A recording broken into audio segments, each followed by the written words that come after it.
यह हवेली राजा महाराजा के समय में बनाई हुई थी, लेकिन पिछले 18 सालों से इस हवेली में आज तक कोई भी रहने के लिए नहीं आया है। इच्छा होने पर भी इस हवेली में कोई भी नहीं रह पा रहा था, क्योंकि लोगों का कहना थी कि इस हवेली में भूत प्रेत का साया है।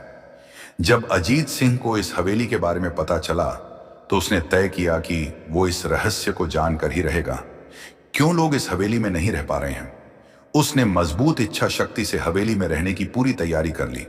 जब उसने हवेली के अंदर जाने के लिए पैर आगे बढ़ाए, तो दरवाजे पे किसी अनजान व्यक्ति ने उसे रोक लिया और नजदीक जाके बोले, कौन हो आप और किधर जा रहे हो?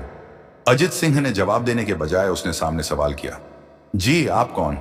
मेरा नाम अर्जुन सिंह है और मैं यहीं पास में ही रहता हूं।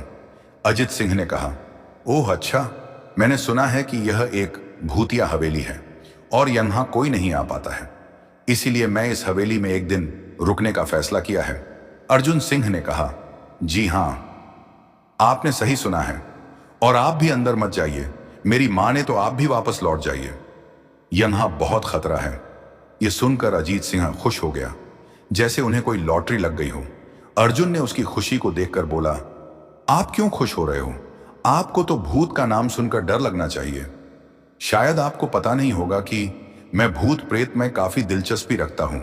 अगर इस हवेली में भूत है तो मैं अंदर जरूर जाऊंगा और सारी सच्चाई का पता भी लगाऊंगा। इतना कहकर अजीत सिंह उस हवेली में चले गए। अंदर जाके अजित ने अपनी बैग को साइड में रखा और हवेली के चारों ओर देखने लगा। सारे रूम भी चेक कर लिए। बाद में ड्राइंग रूम में आके सोफे पर बैठ गया। उसने वहां बैठकर दारू के 2-4 पैक भी पिए। वहीं अचानक उस रूम में लाइट का एक बल्ब चालू बंद होने लगी, लेकिन अजीत ने उस पर ध्यान नहीं दिया।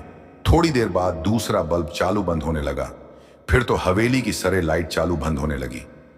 ये सब देखकर अजीत अपनी जगह पे खड़ा हो गया और संपूर्ण सावचेत हो गया। अचानक उसके सामने एक छोटा टेबल हवा में उड़ने लगा। करीबन 6 फुट हवा में ऊपर जाके गोल गोल घूमने लगा और बाद में अजीत की ओर तेजी से आने लगा। अजित ने तुरंत ही अपनी जगह बदल दी और दूसरी ओर चला गया और वो टेबल वहीं जाके गिरा जहां अजित खड़ा था। अजीत कुछ समझ पाता उतने में सोफे की शीट उसकी ओर आने लगी।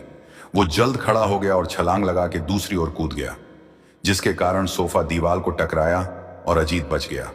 अचानक सब कुछ शांत हो गया। अजित ने चारों ओर सतर्कता से देखा और बड़ी आवाज में बोला, तुम जो भी हो सामने आकर के बात करो। वहीं एक बड़ी परछाई उसके सामने आई। अजित ने उस परछाई को देखकर बोला, कौन हो तुम और क्यों मुझे मारना चाहते हो? परछाई, तुम्हारी भूल के कारण अजित। मेरी भूल? मैंने कौन सी भूल की? परछाई, इस हवेली में आने की भूल। मैं किसी को भी इस हवेली में खुश नहीं देख सकता।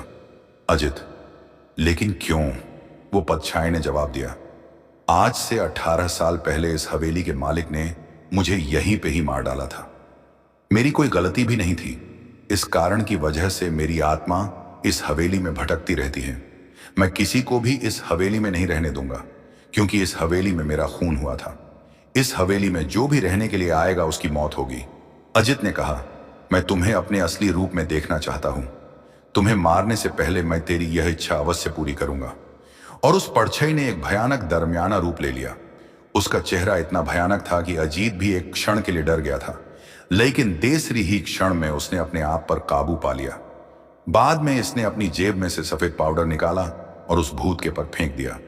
भूत के पर पाउडर पड़ते ही वो जलने लग गया। बड़ी बड़ी ज्वाला ये उठने लगी।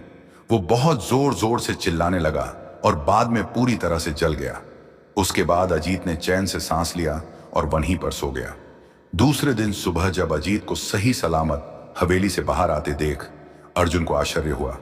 अर्जुन ने अजीत से पूछा, तुम कैसे जिंदा हो? जब अजीत ने अर्जुन को कल रात को घटी घटना को पूरी तरह से बताया और बोला, अब यह हवेली भूतिया हवेली नहीं रही,